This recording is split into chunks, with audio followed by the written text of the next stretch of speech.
Bon, j'ai une voix qui porte, je suis un peu bavard, donc je vais faire attention pour le timing, pour ne pas vous ennuyer trop. D'abord, je tiens à remercier le Café littéraire de Waqas. C'est vrai que je le connais, j'ai assisté à quelques débats.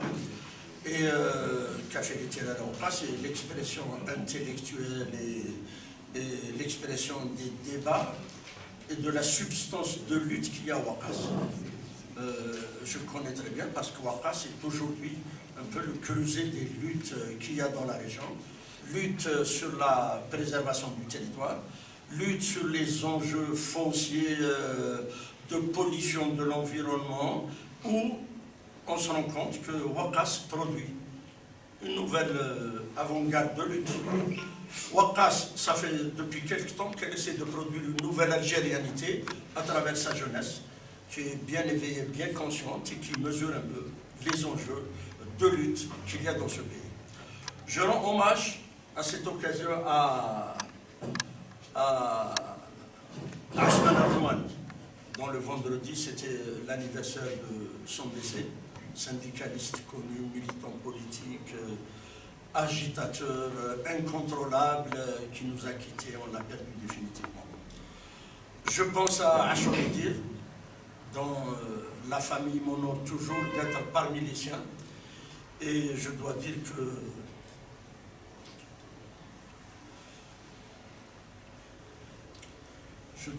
j'ai rédigé cet exposé voilà, dans la terrasse de Achoridir. Voilà, je suis toujours ému quand je parle de Achoridir.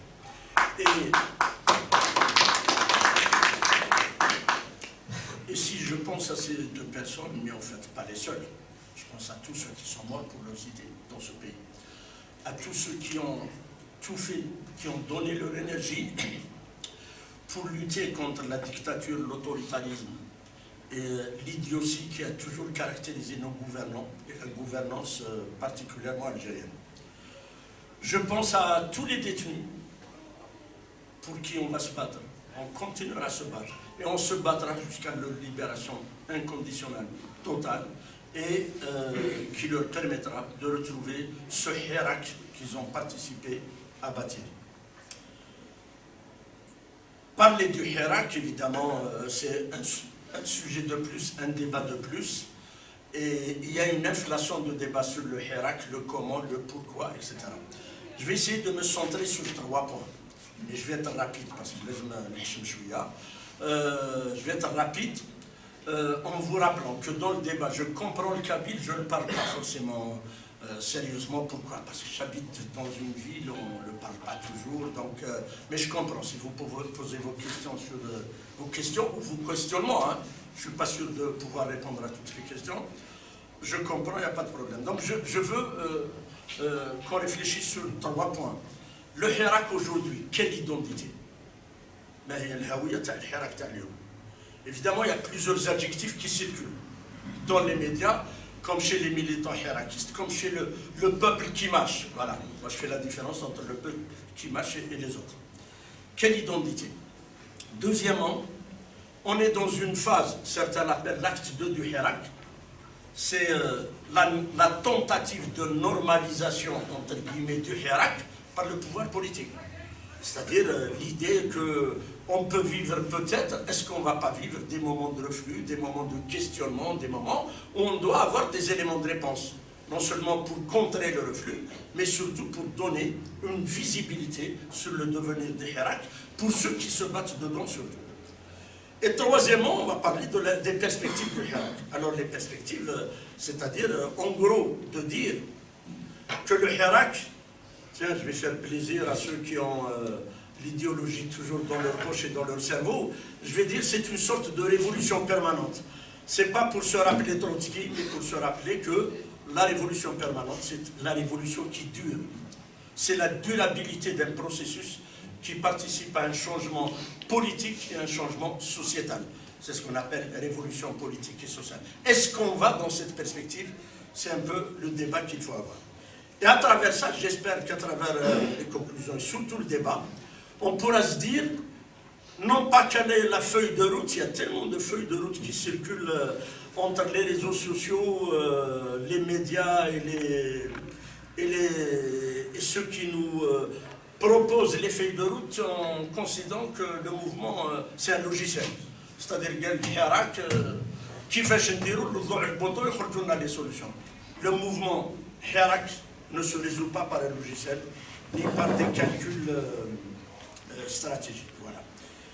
Alors, moi je considère que la première question qu'il faut se poser, c'est de se dire, au fond, maintenant, avec une première période où le mouvement a démarré par l'émotion et qu'ensuite il a pris progressivement une consistance de plus en plus politique, on est dans quoi dans ce Hirak? Moi je considère que l'idée première, je l'ai dit dans la presse, c'est qu'on a démarré par un mouvement spontané, on est aujourd'hui dans une force de frappe antisystémique. On a démarré par un mouvement spontané. Je rappelle, le bled Kent Mdegoutia, tout le monde n'avait pas le moral, la dépolitisation faisait ravage, les blocages mentaux et politiques étaient à un niveau élevé, et on se mettait désespérément dans l'idée qu'on va encore absorber le 5e mandat. Mais en fait, l'histoire des mouvements sociaux et des mouvements politiques, l'histoire des crises sociétés et des crises cycliques nous montre qu'il y a une accumulation de choses. Il y a une accumulation de colère, il y a une accumulation de rage, il y a une accumulation de rejet. Il fallait un détonateur. Et le détonateur, c'était le cadre et la présentation d'une personne qui n'a plus tous ses moyens, qui se présente au 5e mandat. Et donc on est parti d'un mouvement spontané. Les réseaux sociaux ont joué un rôle. Et quelque part, on en parlera tout à l'heure, comment, à travers les réseaux sociaux, on sent que les formes du politique changent dans le monde, mais en particulier en Algérie. Mais le mouvement est parti spontanément. Et en fait, il est parti sur une base morale. Il y a une baraquette, il y en a marre, on nous fait n'importe quoi, c'est pas possible. Il n'a pas démarré sur une revendication politique forte, visible, mais elle a pris forme progressivement. Donc, elle a pris forme progressivement, et à travers tous les vendredis jusqu'au 44e, le mouvement a pris forme progressivement autour d'un certain nombre de thèmes. Etc., vous les connaissez, je ne vais pas répéter là-dessus. Des thématiques, des formes de revendication qui nous permettent de dire aussi, aujourd'hui, que le pouvoir, au sens du pouvoir réel, au sens du noyau dur du pouvoir, c'est-à-dire son socle militaro-politique, ce pouvoir, au départ, s'est posé la question, c'est dit, monsieur s'est posé la question, c'est dit qu'il sera facile de neutraliser la population. Et après, il s'est rendu compte que le Hirak a eu cette qualité insoupçonnable, et personne ne pouvait soupçonner, y compris les gens les plus éclairés, que ce Hirak est devenu une force anti-système. Le Hirak a construit, et après on parlera de Hirak révolution vers le 3e pas. Le Hirak a construit une dynamique anti-système. Progressivement, il y a eu convergence morale, mentale, psychologique et ensuite politique sur le fait que ce système doit dégager. Sur le fait qu'on doit transiter d'une Algérie vomi à une Algérie nouvelle. Et sur ce plan-là, le Hirak est un saut qualitatif dans l'histoire de l'Algérie. Le Hirak est un cycle historique nouveau dans l'histoire des luttes en Algérie. Alors, s'il est devenu force antisystémique, et quand je dis force de frappe antisystémique, c'est pas qu'il est devenu antisystème, c'est qu'il a créé un mouvement durable contre le système. Et c'est ça la subversion du Hirak. La subversion du Hirak, c'est d'avoir créé un processus, une dynamique, un mouvement antisystème dans la durée, autour de thèmes, autour de revendications, autour d'une façon d'exister et de marcher le vendredi, le mardi, etc. Alors, c'est quoi cette force de frappe constituée de quoi? D'abord, la mobilisation et la détermination. Je ne vais pas rentrer dans les détails. C'est-à-dire, chaque vendredi, on a la trouille, les gens ne viennent pas vraiment. Et chaque vendredi, les gens viennent vraiment. Chaque vendredi, on se pose des questions. S'il n'y a pas de flux, et bien chaque vendredi, la force du mouvement, la mobilisation est toujours là. Après, on parlera des inégalités. Chaque vendredi, on se dit, les gens, partant du fait que la dépolitisation dans la société est énorme, chaque vendredi, on se dit que la détermination va reculer, et chaque vendredi, la détermination est encore plus forte. Ça veut dire qu'il y a une irada, qu'il y a une tahfiz, qu'il y a une radicalité في هذه الحركة qui est unique dans l'histoire de l'Algérie depuis l'indépendance. Alors, donc la deuxième force de frappe du mouvement Hirak, c'est sa radicalité. Alors la radicalité n'est pas un programme politique. الجذرية ماهيش برنامج سياسي. الجذرية c'est une façon de dire voilà l'énergie et la conscience que j'ai pour aller le plus loin possible. C'est l'expression d'un éveil qui vous dit on doit aller loin.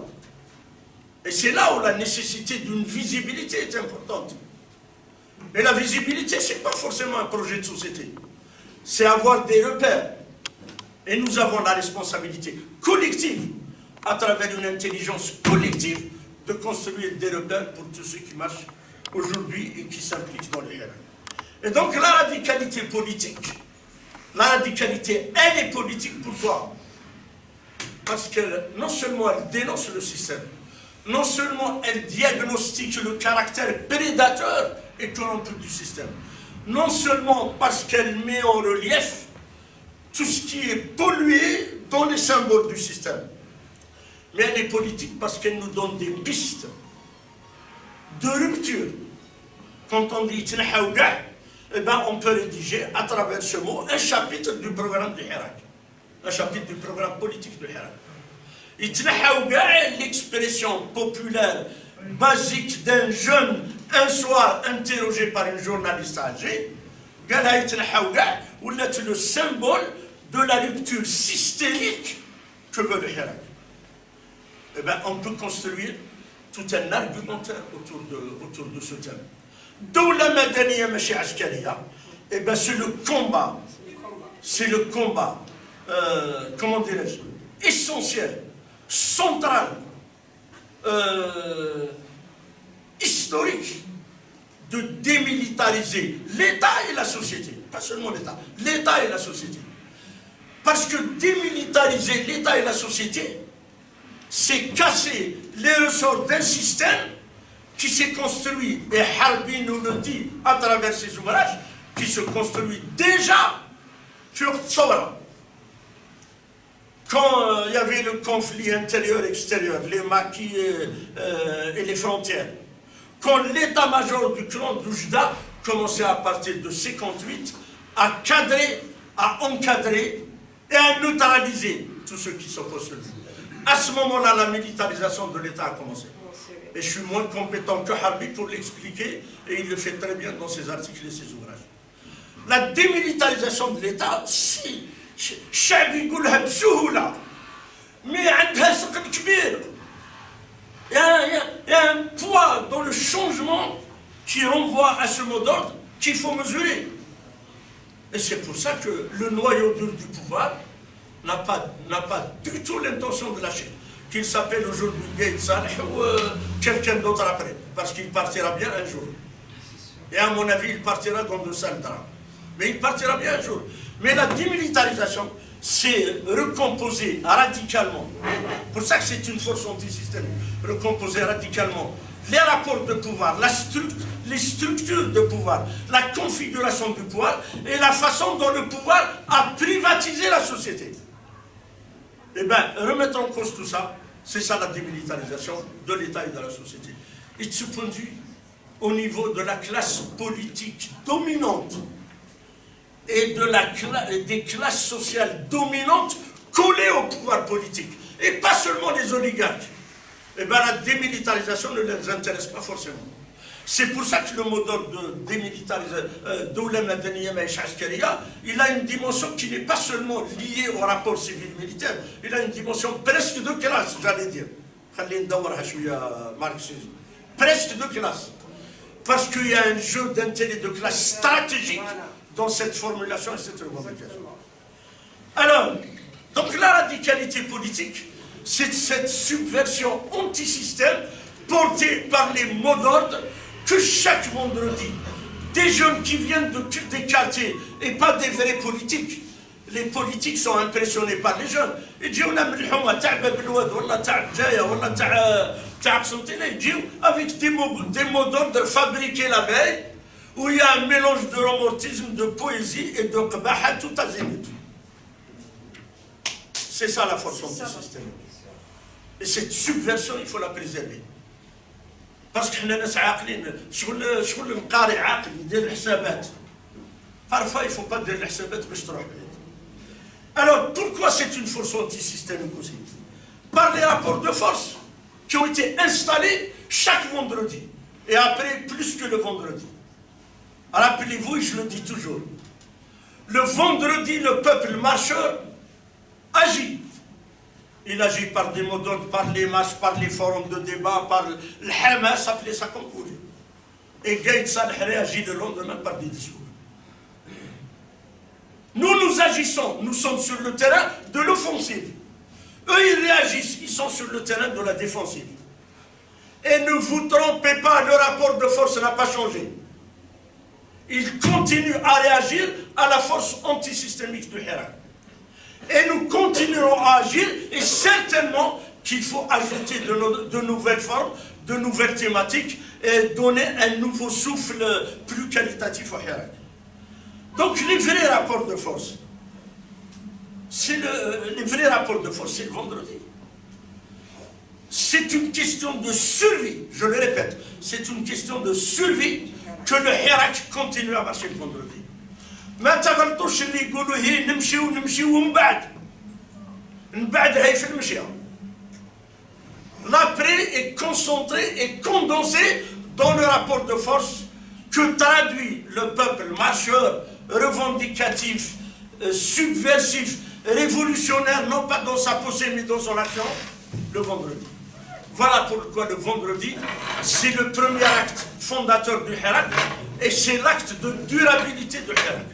Et c'est l'acte qui peut nous amener à faire que la révolution inachevée pourra s'achever. Et dans cette radicalité, il y a une part de romantisme. Enfin, l'Algérien et les Algériens deviennent romantiques. Alhamdulillah. Et le romantisme fait partie de l'histoire. Et le romantisme fait partie de la révolution. J'allais dire, seules les vraies révolutions ont eu leur part de romantisme. Et quand on voit les graffitis, quand on voit l'humour cynique, quand on voit la musique qu'il y a autour, quand on voit cette inventivité quotidienne des jeunes, garçons et filles, quand on voit cette fraternité que l'histoire du mouvement ouvrier, l'histoire des révolutions ont été les seuls à inventer, la fraternité humaniste. Et il y a une fraternité humaniste dans ce Hirak qu'on trouve rarement ailleurs. Cette fraternité qui fait que, j'allais dire presque toutes classes confondues, mais surtout toutes générations confondues, mais surtout tout profil et comportement confondus, tout le monde est sur la même longueur d'onde, par le sourire. Tout le monde est sur la même longueur d'onde. Donc, ce romantisme qui nous a permis de construire une fraternité humaine et humaniste dans le Hirak est indispensable pour la perpétuité du Hirak. C'est très important. Parce que le romantisme nous permet de dire, ouf, les Algériens ne sont plus que des angoissés, c'est des gens qui rêvent. Et le droit du rêve est le point de départ à toute révolution. Rêver, نحلم. الحلم أساسي للتغيير الجذري والثوري في كل المجتمعات. Et il s'accompagne de la poésie, de l'écriture, de la musique et de tous les symboliques qu'il y a autour. Bourdieu disait, sociologue connu qui a travaillé sur l'Algérie, chaque société produit sa symbolique. eh ben, le Hirak est en train de fabriquer sa symbolique. Et c'est une symbolique, évidemment, qui inquiète ceux qui sont froids et qui représentent ce qu'on appelle dans la littérature de sciences politiques l'état froid, l'état moloch, l'état frigidaire, congélateur. Eh bien, nous ne voulons plus du congélateur politique. Troisième aspect de cette force de frappe, je vais vite, c'est le pacifisme. Ah, il y a quelques les Algériens, تقيسوا يشعل تقيسوا ما شعلوش تحركوا بصح ما شعلوش. Voilà. On n'a pas, il n'y a pas d'émeutes. Les centaines de milliers d'émeutes qui ont provoqué, qui ont poussé Hem, l'ancien ministre de l'Intérieur, à élaborer sa stratégie de contrôle des masses, contrôle démocratique des masses. Eh bien, ça n'a pas marché. Parce qu'il n'a pas les émeutes. Les émeutes faisaient beaucoup d'impact sur le terrain, mais provoquaient beaucoup de nuisances. Le Hirak produit de l'espoir et de la visibilité, et il produit la nuisance pour le pouvoir et l'euphorie pour ceux qui marchent. Et d'un certain point de vue, l'euphorie est utile. Donc ce pacifisme a neutralisé toutes les voix qui voulaient jouer sur la violence de l'Algérie. C'est-à-dire sur le ta'bir sha'bi al-ma'rouf, Jazairi de Moussoun, pour une fois qu'il a rationalisé sa colère pour lui donner une expression politique. Le Hirak a rationalisé la colère et la rage des Algériens pour lui donner une expression politique, pour lui donner une expression basée sur la raison. Cinquième aspect qui nous permet, je vais vite pour dire que c'est une force de frappe antisystémique, toutes les thèses d'État, toutes les théories, toutes les sciences politiques, sociologiques, économiques en Algérie n'ont pas pu l'inventer. Je pense que Mourad Bouchichi sera d'accord avec ça pour une fois. Et c'est qu'on a le Hirak qui est en train de fabriquer, de donner de nouvelles formes aux politiques. Le politique, c'était la rente, le kashir, l'allégeance, le moubaïa, c'était se coller à une institution. Être un personnage politique, c'est un capital politique. Ce n'est pas l'économie, ce n'est pas l'argent qui est le capital, c'est d'abord le capital politique, c'est-à-dire un général est un capital politique. Saïd, c'était le noyau dur du capital politique. Eh bien, les jeunes sont en train de nous montrer, à travers le Hirak, qu'on peut penser le politique autrement. La parole s'est libérée. Elle s'est libérée au pluriel. Elle s'est libérée en vrac. Et maintenant, elle prend de plus en plus, si vous voyez les vidéos sur YouTube, les trucs, etc., les discours, vous voyez des discours de plus en plus élaborés. Mais chez Ta'adl ou Ta'ousmou, non, les discours des jeunes qui nous impressionnent. Je l'ai dit dans une interview, on a une perle de jeunes qui parlent dans YouTube et qui font des discours qui nous permettent de dire qu'une nouvelle classe politique, entre guillemets, se dessine pour l'avenir. Mais et ça, c'est important. Et ces nouvelles formes de politique, c'est l'agora politique, c'est-à-dire là où il y a possible, on fait un forum entre 5 personnes ou forum hebdomadaire comme à Constantine. On a 2 forums. Chaque vendredi, après la marche, ils se tiennent. Il y a des discours, 2 forums à proximité, de profils légèrement différents, mais ils participent les deux à hiérarchiser les consciences sociales. Et ça, c'est important. Alors, face à tout ça, est-ce que cette force de frappe antisystémique va être facilement cassée par l'élection de Tebboune, l'élection du 12 décembre? Ceux qui le pensent, c'est parce qu'ils ont estimé que l'agenda du pouvoir était plus important. Nous l'avons dit un jour, l'agenda du pouvoir, on n'est pas autonome de l'agenda du pouvoir, mais notre rythme n'est pas celui de Gaïd Saleh. Et l'agenda politique du pouvoir, c'était le 12 décembre. Gaïd Saleh et l'état-major avait besoin impérativement d'une élection présidentielle pour normaliser la situation. Le premier facteur de normalisation,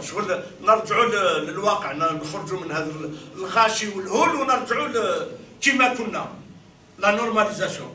Eh bien, le premier acte de normalisation, c'était les élections. Eh bien, ils ont fait leurs élections. En vous rappelant qu'on leur a fait rater 2 échéances. Ils ont gagné leurs élections. Mais à quel prix?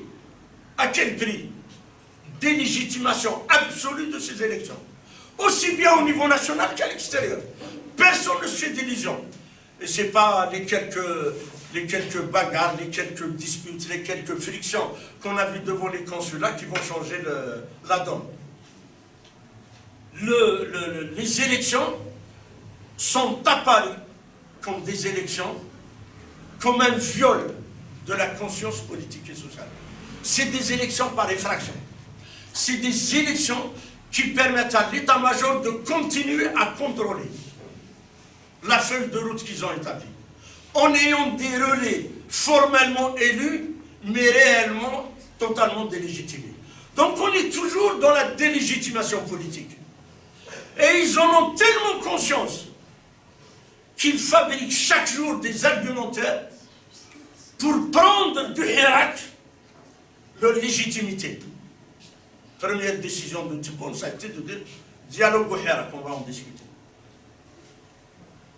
Il ne le fait pas par plaisir. Tebboune, en disant cette phrase, nous dit le rapport de force à Saïb Aliya. Il nous dit quelque part, il y a un rapport de force qui m'est pas favorable, je suis obligé de dialoguer.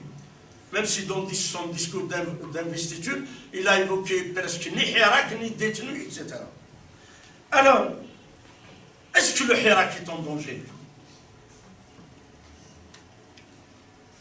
Le Hirak est un processus subversif, entre guillemets. Même pas entre guillemets. C'est un processus subversif. Pourquoi? Parce que c'est le seul acteur aujourd'hui anti-système. Même s'il y a des partis petits qui font l'effort impliqués, le PAD, la gauche, les démocrates, les islamistes impliqués. Mais le vrai acteur, c'est le Hirak. Le vrai acteur anti-système, c'est le Hirak. Donc là, la géostratégie de l'état-major, c'est de diluer ce Hirak, c'est de le fractionner, c'est de le diviser, c'est de le neutraliser. Et c'est pour ça qu'on doit faire attention. On doit faire attention, par exemple, sur ce que j'appelle, entre guillemets, cette euphorie ambiante autour du Hirak. Quand on sent le reflux, il faut qu'on l'exprime. Bien sûr que depuis les élections, il y a eu une sorte de recul. Alhamdoulilah, ce vendredi, ça va, on a l'oxygène gain. Ça continue à marcher.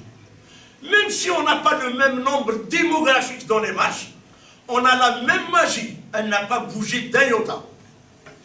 Ça veut dire quoi? Ça veut dire que la force de frappe, elle est là, mais la capacité de la durabiliser est une bataille à mener. C'est pour ça que l'euphorie autour du Hirak, voilà, je discutais, je disais Hirak, non, non. L'euphorie du Hirak, l'euphorie autour du Hirak, c'est pas négatif, mais on fait attention quand même. On fait attention pour se dire qu'il peut y avoir des toxines fabriquées par le pouvoir, par l'idéologie, par le religieux, par les mécanismes pervers pour affaiblir le Hirak. C'est possible. Mais je pense que la force de frappe, à mon avis, du Hirak est intacte au lendemain des élections.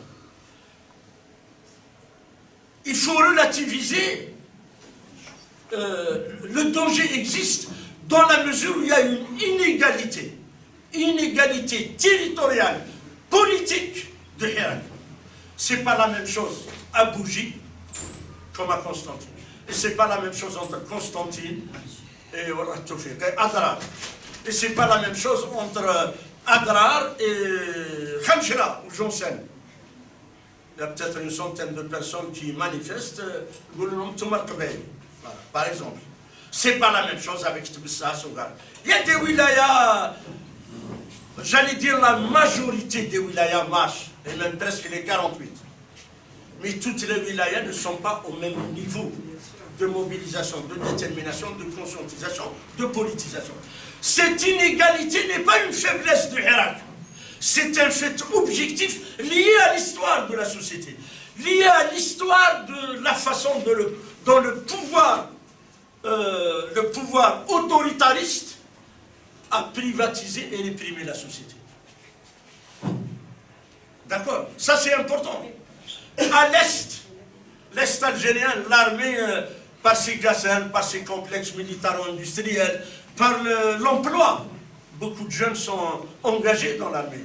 Donc c'est difficile. C'est un fait objectif, c'est pas un fait de l'acheter. C'est pas un fait qu'il tourne le dos Hirak. C'est plus compliqué que cela. Et donc, on ne peut pas jeter l'anathème sur les régions qui ne sont pas totalement de Hirak. On doit se battre pour qu'on soit en phase ensemble dans le Hirak. Et ça, c'est une bataille. Mais c'est une bataille dans la durée. Il ne faut pas se faire d'illusions. Elle ne sera pas facile. C'est la mobilité. Aujourd'hui, on a des jeunes étudiants hirakistes qui viennent de Constantine et qui sont là. Eh bien, ils sont venus parce qu'il faut provoquer la mobilité entre les jeunes d'une wilaya à une autre pour s'imprégner des expériences et pour porter la même visibilité et j'allais dire même le même romantisme du changement dans ce cas. Cette inégalité, ils peuvent jouer là-dessus. Eh bien, on ne peut pas la changer tout de suite parce que ça renvoie à des faits objectifs et d'histoire. Mais on peut faire l'effort de créer des passerelles et des liens entre les uns et les autres. Je vais faire vite. La présélection, bien sûr c'est une douche froide la présélection. Bien sûr que le reflux est potentiellement possible.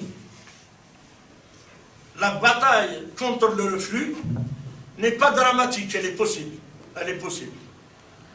Et c'est pour ça que maintenant que Tebboune est élu, c'est lui qui va prendre les initiatives. Et nous, on doit savoir réagir. Ce n'est pas un inversement de rapport de force. Parce que maintenant, on a un interlocuteur visible, concret. On a un interlocuteur concret, élu, qui va parler au Roddolo.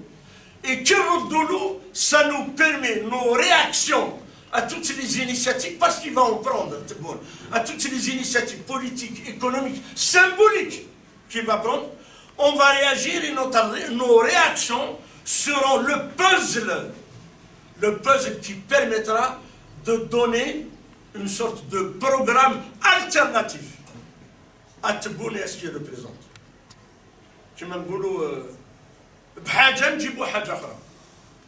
C'est le puzzle alternatif qu'on fabrique pour contrer la démarche publique.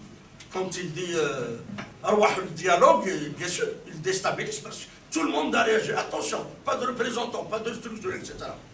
Quelque part, il nous faut le débat. Parce qu'il faut bien un jour se poser la question de l'organisation du Hirak. En répétant ici, organisation ne veut pas dire automatiquement structuration. Organisation ne veut pas dire automatiquement structuration.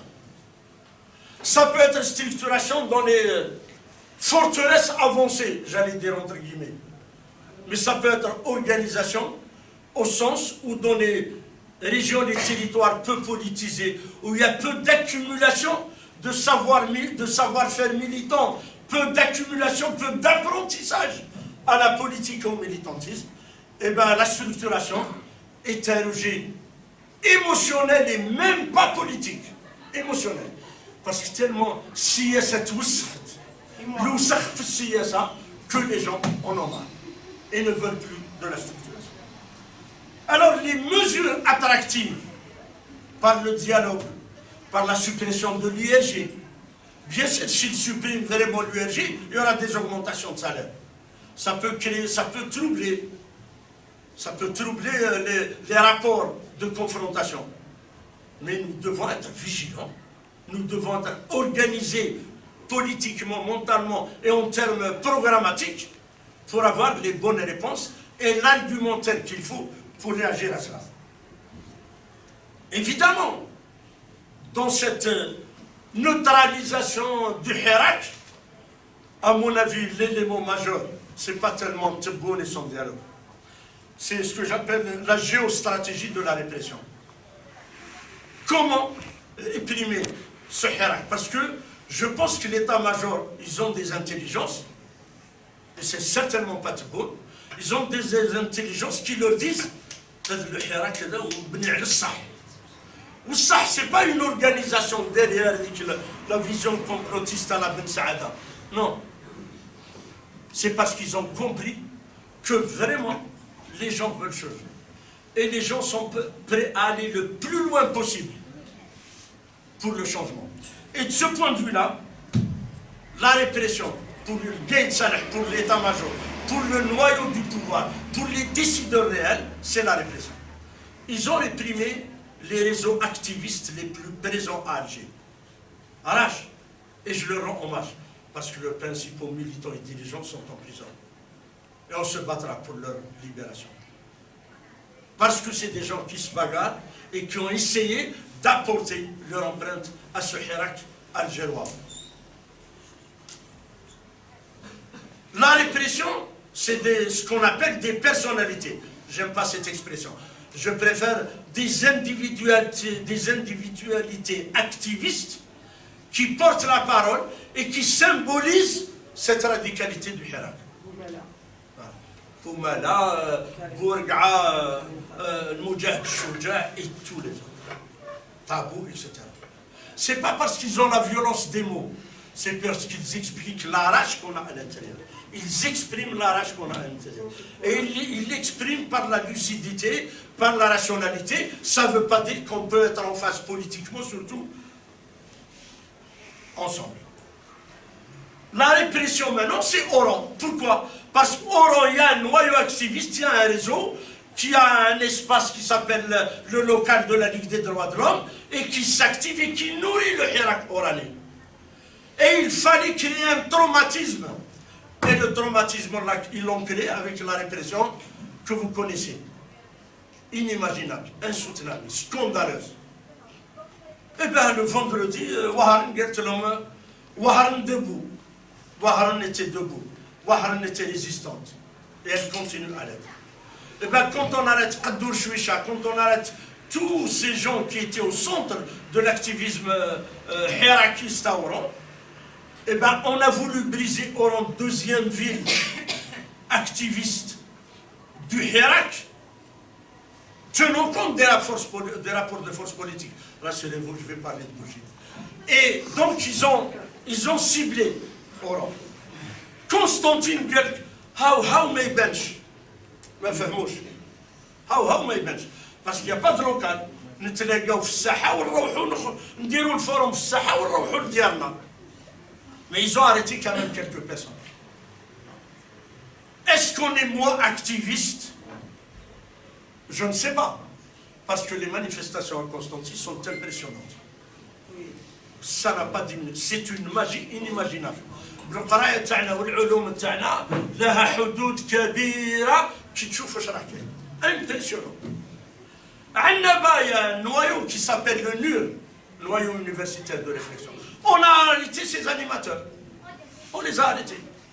Dès qu'il y a un noyau qui se met en place, on essaie de lui taper dessus. Et en fait, ça démontre, j'allais dire, l'inintelligence du pouvoir. Parce qu'ils n'ont pas compris que ce n'est pas une histoire seulement de noyau, c'est une histoire de synergie politique de cette radicalité collective. Et bien sûr, Bougie, Tizi, Bouira, je tiens à dire, il y a autant de répression, il ne faut pas l'oublier, il y a autant de répression. À Bouira et à Tizi, on a vu, à Bouira. Mais les rapports de force politique ne sont pas les mêmes entre le pouvoir et ces régions, ce qu'on appelle la Kabylie. Et comme vous le savez, le pouvoir a essayé en permanence, à ethniciser le combat du Hirak, lui donner une dimension ethnique, identitaire.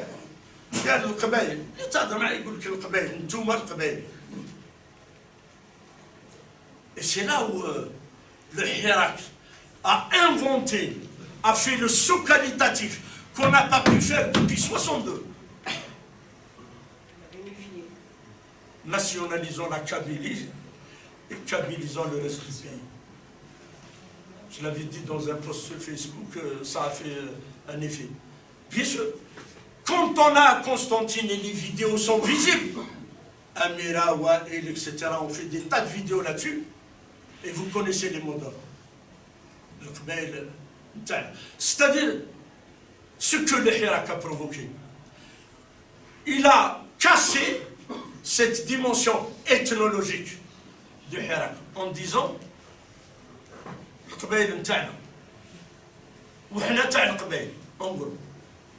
bien sûr que ça peut soulever des questions, mais on a fait un pas. Au début des manifestations, il y a des photos. Je suis Constantine. Je trouve drapeau Amazir depuis 60 ans, je ne l'ai pas vu. Ben, je l'ai vu le Hirak. Dans une manif, moi j'ai identifié une dizaine de drapeaux à Amazir. Je vous garantis, non pas pour vous faire plaisir, qu'il n'y avait aucun Kabyle, au sens Kabyle du terme, qui portait le drapeau. C'est les jeunes Houma, les quartiers qui prenaient le drapeau. Un nif Qbaïl ou le nif Watani. Et c'est ça qui est important. C'est ce saut qualitatif qu'on a fait. Diviser Qbaïl à la Rakhana Wakfin, on en a ma. Et vous connaissez tous les mots d'ordre qui ont circulé. Donc, pour terminer là-dessus, le pouvoir va tout faire pour réprimer. C'est la seule solution solide qu'il a. Mais l'autoritarisme et la répression ne sont pas neutralisés par les institutions internationales. Vous ne faites pas d'illusions. Macron, Trump, les États-Unis, les impérialistes peuvent s'accommoder avec les plus pires dictatures. Mais l'opinion internationale peut jouer un rôle. Les médias internationaux peuvent jouer un rôle.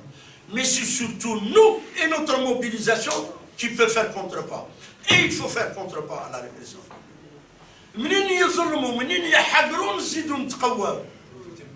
Voilà, par la rage. Parce que cette fois-ci, la rage, elle n'est pas émeutière, elle est d'essence politique. 5 minutes, je termine sur les perspectives. Mais j'ai entamé déjà. Ah, quelles sont nos perspectives? Et là, je tiens à dire,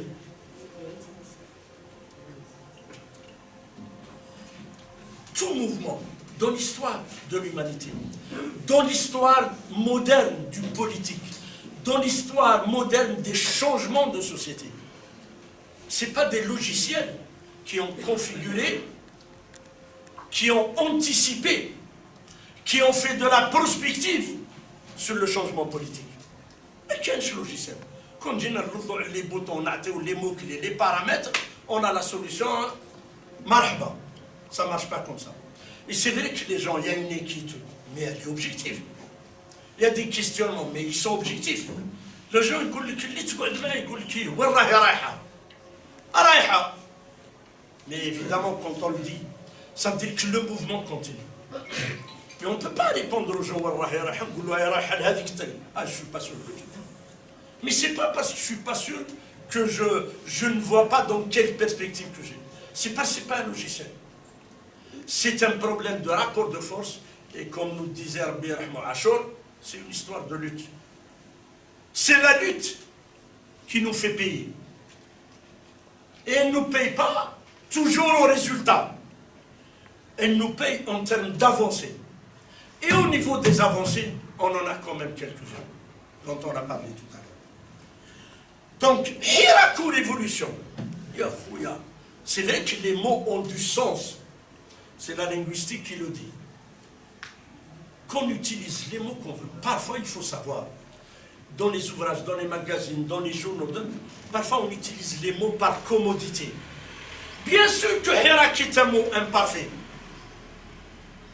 Mais révolution, ce n'est pas encore le mot qui rend la réalité du Hirak d'aujourd'hui. Mais ça, moi j'arrive. Moi je dis Hirak, et puis je donne du sens à ce que je dis. J'aime bien la formule, la révolution de Hirak, parce qu'il y a le mot révolution, donc il y a une perspective de rupture, et Hirak c'est le mouvement. C'est la rupture par le mouvement, et non pas par l'administratif, Je déclare que c'est la révolution, c'est la révolution blasma. Non, ça ne se passe pas comme ça. Donc sur ce plan-là, on peut dire, pour être dans les, j'allais dire, presque dans les concepts, dans la littérature politique, on peut dire qu'on est dans une sorte de crise pré-révolutionnaire. Tiens, ça fera plaisir à l'Estouati, voilà. Crise pré-révolutionnaire. Oui, crise pré-révolutionnaire. C'est-à-dire, le Hirak est en train de nous donner, est en train de fabriquer, est en train de déconstruire pour nous donner les ingrédients pour construire la révolution. On est dans une phase de déconstruction qui nous donne une idée de la boîte à outils pour achever notre révolution. Voilà, je préfère cette formule. Mais pour dire révolution, blesse ma sab'a ma kanch minha. Je ne le dis pas fortement. Mais je veux dire, voilà, il faut mesurer. Mesurer pourquoi? Parce qu'il ne faut pas donner des illusions qu'après, on ne peut pas gérer. Donc, oui, révolution. C'est une révolution populaire. Mais ce n'est pas une révolution au contenu de classe affirmé. Donc, ce n'est pas une révolution sociale.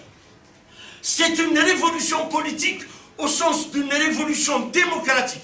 Mais c'est une révolution inachevée. La dictature est toujours là. Ce n'est pas une révolution bourgeoise au sens historique du terme, parce que la dimension populaire est plus radicale que la contenance bourgeoise de ce Hirak. La bourgeoisie est khaïfa. Les corrompus, les trucs, tout ça, كل خايفين. اللي داروا les préfets, les banques وكل يبيعوا باش يرمبورسيو باش ما يروحوش الحراش. Ça c'est pas la lucidité de Gaïd Saleh qui l'a fait. C'est l'impact de Hirak. C'est le Hirak qui a poussé Gaïd Saleh à casser cette dynamique de corruption. Jusqu'où nous on sait qu'il ne peut pas aller plus loin. Parce qu'il est impliqué dedans, lui et son entourage. Mais on sait que cette dynamique anticorruption, elle a sa portée subversive, elle a sa portée positive sur le montagne de Hirak. L'impératif de durabilité du Hirak, c'est ça la première tâche du Hirak. Maintenir le vendredi comme acte, non pas acte de survie du Hirak, mais comme la journée qui acte un rapport de force.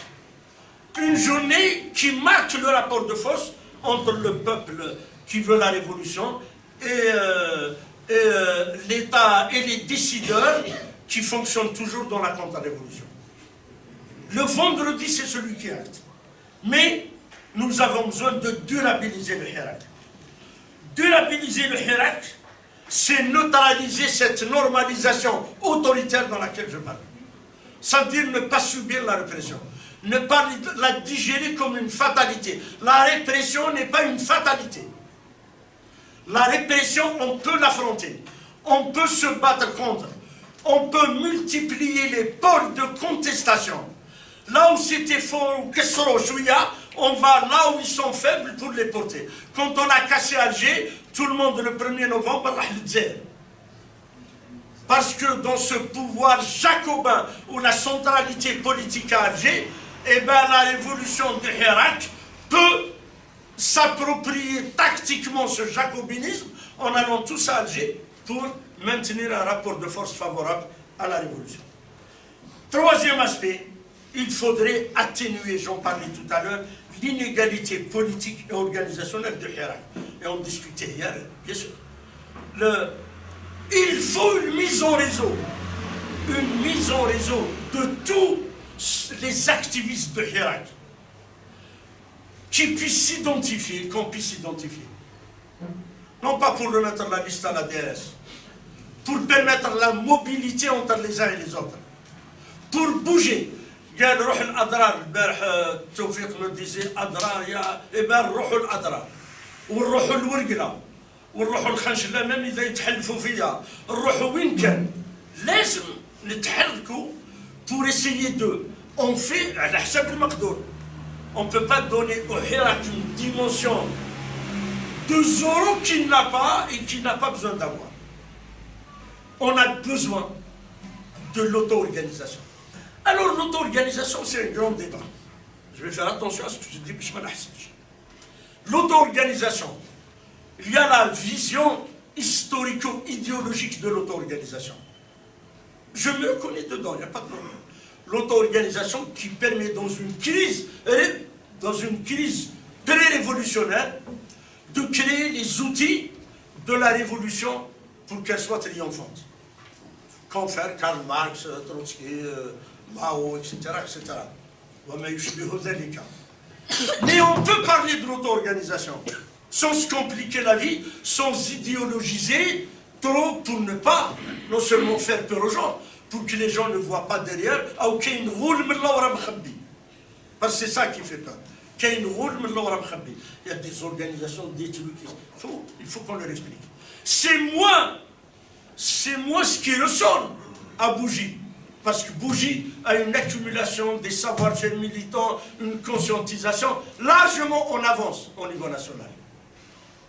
Mais attention, cette avancée peut être un piège. Parce qu'elle peut mettre les militants, la militance de Bougie, toute tendance et toute radicalité confondue, dans une volonté d'aller vers l'avant le plus loin possible en se détachant du reste. Tactique, etc. Ne négligeons pas cet aspect. L'auto-organisation, pour moi, je l'ai dit publiquement, c'est créer des collectifs. Collectif, c'est qui se réunissent. D'abord pour gérer la marche, ensuite pour écrire des panneaux, ensuite pour s'occuper de l'hygiène, ensuite pour dire qu'est-ce qu'on fait demain. Et le que faire du fameux Lénine.